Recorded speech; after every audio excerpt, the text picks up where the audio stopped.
Fitness అనేది చాలా మనకి మన ఒక స్పోర్ట్స్మెన్ లైఫ్లో ఇట్స్ ఎ పార్ట్. బేసికల్లీ ఎందుకు చెప్తున్నానంటే ఇవాళ రేపు కోహ్లీని మనం అంతలా పొగుడుతున్నాం అంటే because of his fitness level. Ronaldo కానీ అందరూ కూడా. ఎందుకంటే ఫిట్నెస్ వల్ల ఒక ప్లేయర్కి ఇంకో ప్లేయర్కి అనేది వ్యత్యాసం చాలా ఉంటుందండి.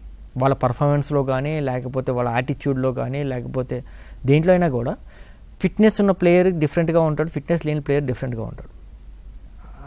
సో అది ఎప్పుడు అవుతుందంటే మనకి ఎప్పుడు తెలుస్తుందంటే మన గేమ్ ఎప్పుడైతే పీక్ లెవెల్లో వెళ్తుందో, ఎప్పుడైతే మనం ఎంతో మన మైండ్ ఒక ఫిట్గా ఉన్న ప్లేయరు వాళ్ళ మైండ్ సెట్ కానీ, లేకపోతే వాళ్ళ బాడీ ఇది కానీ చాలా రియాక్షన్ డిఫరెంట్గా ఉంటుంది. అదే ఒక ఫిట్నెస్ లేని ప్లేయరు ఒక ఇనిషియల్గా బాగా ఆడొచ్చేమో కానీ తర్వాత వెళ్ళే కొద్దీ గేము ఎక్స్టెండ్ అయ్యే కొద్దీ సో పర్ఫార్మెన్స్ డౌన్ అవుతూ ఉంటుంది ఫిట్నెస్ లేకపోతే. ఫిట్నెస్ అనేది చాలా ఇంపార్టెంట్ అండి. ఎస్పెషల్లీ ఇప్పుడున్న సిచ్యువేషన్స్లో ఫిట్నెస్ అనేది నేను సజెస్ట్ చేసేది ఏంటంటే, ఇప్పుడు నేనైనా కూడా one morning session I go for fitness, one evening session I go for practice. So డెఫినెట్గా మనం ఎంత ఫిట్గా ఉంటే మనం అంత పర్ఫామ్ చేయగలం.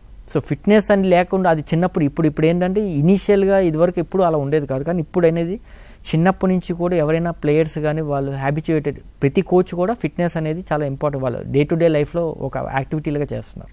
సో డెఫినెట్గా it should be A day to day activity. Performance కానీ ఏదన్నా కానీ కంపల్సరీ డే టు డే యాక్టివిటీగా ఉండాలి. అండ్ ఎంత ఫిట్గా ఉంటే మన మైండ్ ఫిజికల్గానే కానీ మన మైండ్ సెట్ కూడా అంతే ఫిట్గా ఉంటుంది.